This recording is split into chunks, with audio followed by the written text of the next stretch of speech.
আসসালামু আলাইকুম। আমি মোহাম্মদ আব্দুল রাজ্জাক, সরকারি শিক্ষক, বেলকুলা ইসলামিয়া উচ্চ বিদ্যালয়।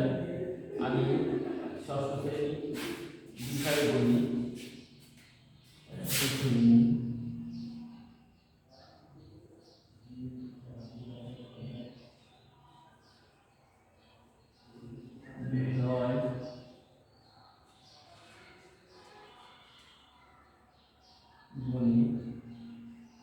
এই সাবজেক্টটা এখন তোমাদের দেখাবো।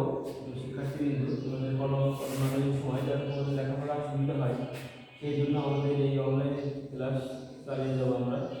যতদিন তোমাদের লেখাপড়া আমরা এই চালিয়ে যেতে চেষ্টা করবো। তো শিক্ষার্থীবৃন্দ, তোমরা দেখো অনুশীলনী 4.1 এখানে 3 নম্বরে আছে নিচে ভগ্নাংশগুলোকে মানে ঊর্ধ্বক্রমে সাজাও। আমরা এটা তোমাদেরকে দেখাবো, তোমরা ভালো করে এটা দেখবে। 3 নম্বরে আছে 3 এর পর 7 6 9 7 21 16 63 50 এই এটা তোমাদেরকে দেখাবো। তোমরা যাতে ভালোভাবে এই অঙ্কটা করতে পারো, আমাদের প্রচেষ্টা থাকবে তোমরা ভালোভাবে করতে পারো। আমরা এটা এই অঙ্কটা আছে অনুশীলনী 1.4 এখান থেকে একটা জিনিস আমরা গুরুত্বপূর্ণ পাবো। এখানে অনুশীলনী যে একটা আছে, এখানে উদাহরণ দিয়ে ঠিক এই ধরনের একটা অঙ্ক আছে যে 8 16 3 24 7 ভগ্নাংশগুলোকে মানে ঊর্ধ্বক্রম অনুসারে সাজাও। এই জিনিসটা আমরা এক অঙ্ক আমরা সেই অনুরূপভাবে তোমাদেরকে উদাহরণ 2 নম্বর অনুরূপ তোমাদেরকে আমি এটা দেখাবো। তোমরা অবশ্যই মনোযোগ সহকারে এটা দেখবে। আমরা লিখতে পারি সমাধান। সমাধান দেখো, প্রদত্ত ভগ্নাংশ হলো হর, এ হচ্ছে নিচেরটা হচ্ছে হর, উপরেরটা হচ্ছে লব।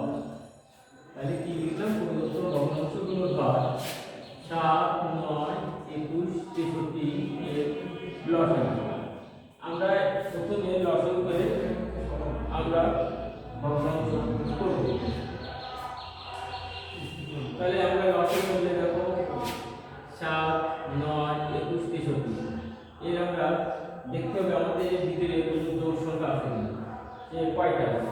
এখানে দেখা যাচ্ছে যে কোনো জোড় সংখ্যা নেই, তাহলে 2 দিয়ে আমরা এখানে কোনো সংখ্যারে লসাগু করতে পারছি না।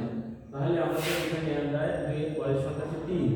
আমরা এবার দেখো 3 দিয়ে আমাদের ভিতরে কোনো ভাগ যায় কিনা। তাহলে 3 দিয়ে দেখা যাচ্ছে যে 9 21 63 এই সংখ্যাগুলোর ভিতরে 3 আমরা ভাগ লসাগু করতে পারি। তাহলে 3 7 এর ভিতরে যায় না, তাহলে 7 নেমে গেল। 3 9 এর ভিতরে যায় 3 বার, 3 3 কে 9, 3 21 এর ভিতরে যায় 7 বার, 3 7 21, 3 61 উপর ভিতরে কয়বার যায় এটা আমাদের দেখতে হবে। তাহলে 3 গুণ 6 3 1 3 21। তাহলে আমরা প্রথম 3 দিয়ে একবার তোমাদের দেখাচ্ছি।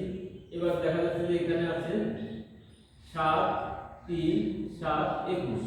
এবার দেখা যাচ্ছে যে এখানে একটা 3 আছে, এখানেও 21 আছে। তাহলে এই আবার আমরা কিন্তু 3 দিয়ে এর ভিতরে লসাগু করতে পারি।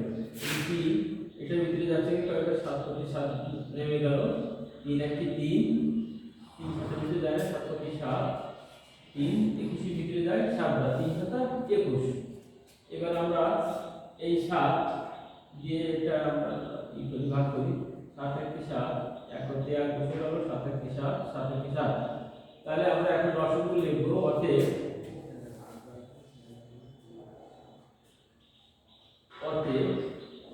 লসাগু সমান এখানে আছে 3 গুণ 3 গুণ 7, 3 গুণ 3 গুণ 7 সমান 63।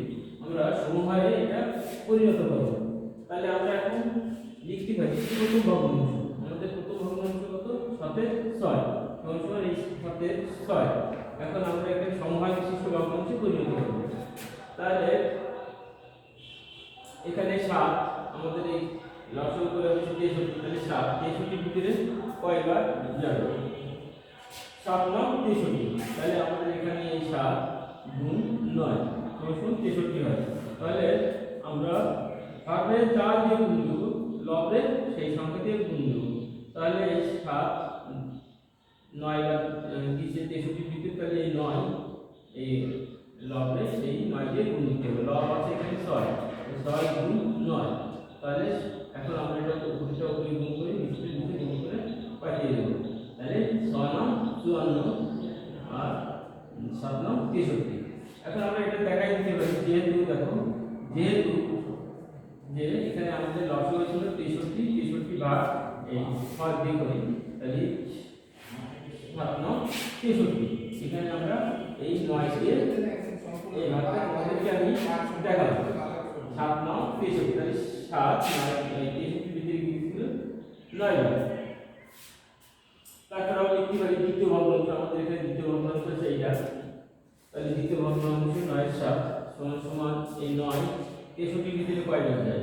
9 63 ভিতরে যাচ্ছে 7 9 63 7 বার। তাহলে আমরা এই ভাবে যে সংখ্যা দিয়ে গুণ দেব, লবেও সেই সংখ্যা দিয়ে গুণ দেব, তাহলে আমাদের এই 9 63 ভিতরে যাচ্ছে 7 বার, তাহলে আমরা এই লব দিয়েও সেটা দিয়ে গুণ দেব, তাহলে 7 গুণ 7, এখানে এরকম 9 গুণ 7, তাহলে সমান সমান এটা ওখানে গুণ করি 7 7 49, এটা 7 9 63। যেহেতু দুটো ভাগ দিয়ে 63 ভাগ 9, তাহলে কয়বার যায়? তাহলে 7 9 63 হবে। তৃতীয় ভগ্নাংশ এইটা দেখো, তৃতীয় ভগ্নাংশ কত আছে? 16, তাহলে সমান সমান এটা হচ্ছে 21, এই 21 63 ভিতরে কয়বার যায়? তাহলে দেখা যাচ্ছে যে 21 63 ভিতরে যাচ্ছে 3 বার, তাহলে লব এখানে 3 দিয়ে গুণ দিতে হবে, 3 বার গেছে 63 ভিতরে ভাগ গুণ 3, তাহলে দেখা যাচ্ছে যে 21 3 21 63 উল্টা 3 38। অতএব আমরা এটা যেহেতু এটা ভাগ দেব 63 ভাগ 21 সমান সমান 3। এবার চতুর্থ ভগ্নাংশ আছে 63 50, চতুর্থ ভগ্নাংশ আছে 63 50, তাহলে সমান সমান দেখো আমরা 63 ভিতরে যাচ্ছে একবার, তাহলে আমরা 1 দিয়ে 63 কে গুণ দেব, আবার সেই 1 দিয়ে লব দেব, তাহলে 50 যেহেতু 63 ভাগ দিয়ে আমরা এখানে দেখাচ্ছি 63 দিয়ে একবার যাচ্ছে। এখন আমরা যেটা লিখতে পারি সেটা লিখবো হচ্ছে সংহার, সংহার বিশিষ্ট ভগ্নাংশগুলো, এটা হচ্ছে সংহার। এইগুলো দেখো 63 আমরা পূর্বের ক্লাসে এটা তোমাদের আমি দেখেছিলাম, সংহার বিশিষ্ট ভগ্নাংশ কিভাবে নির্ণয় করতে হয়, তোমরা নিশ্চয়ই এটা অবগত আছো। তাহলে 63 এখন সবাই সংহার, তাহলে এর ভিতরে দেখা যাচ্ছে আমরা এই সংখ্যাগুলো পরপর পাঠিয়ে দিলাম। কত?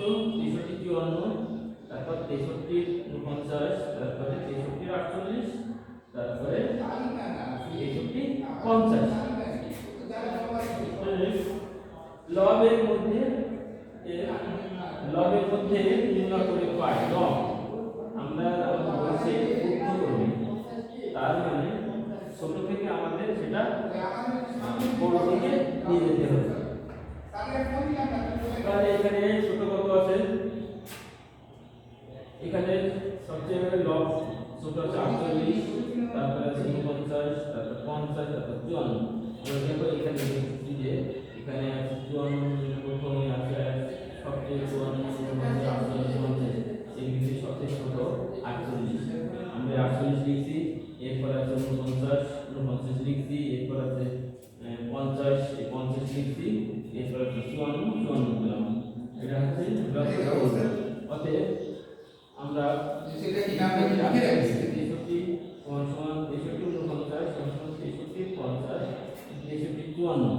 এটা আমরা লিখতে পারি।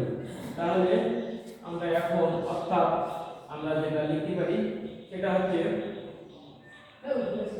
এই যে 63 48 63 48 আমরা কোন ভগ্নাংশ দিয়েছি 63 48 63 48 সমান সমান 21 16 আমরা এখন লিখব সমস্যা অর্থাৎ 21 16 প্রথম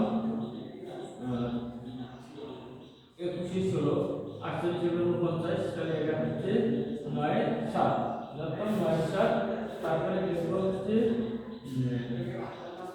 50 63 50 তাহলে এটা লিখব হচ্ছে 50 63 এই লিখলাম এরপরে আছে 54 63 54 তাহলে সাথে 6 এই যে সবচেয়ে বৃহত্তর অতএব আমরা লিখতে পারি যে ভগ্নাংশগুলো উৎক্রমে সাজিয়ে পাই আমরা এখানে লিখলাম প্রথম 21 16 এখানে দান 9 7 এখানে দান 63 50 এখানে দান সাথে 6 এটা হচ্ছে আমাদের এখন আজকে এই অঙ্কটা তোমাদেরকে দেখালাম তোমরা সকলে নিশ্চয়ই দেখিছো এবং তোমরা বাড়িতে এই অঙ্কটা বারবার প্র্যাকটিস করবে যাতে তোমাদের লেখাপড়া ভালো হয় আর তোমাদের লেখাপড়ার খুব মনোযোগী হবে এখন স্কুল বন্ধ তোমরা বাড়ি বসে তোমাদের ক্লাসটা খুব ভালোভাবে দেখবে এখন তোমাদের আমি যে কাজটা দেবো সেটা হচ্ছে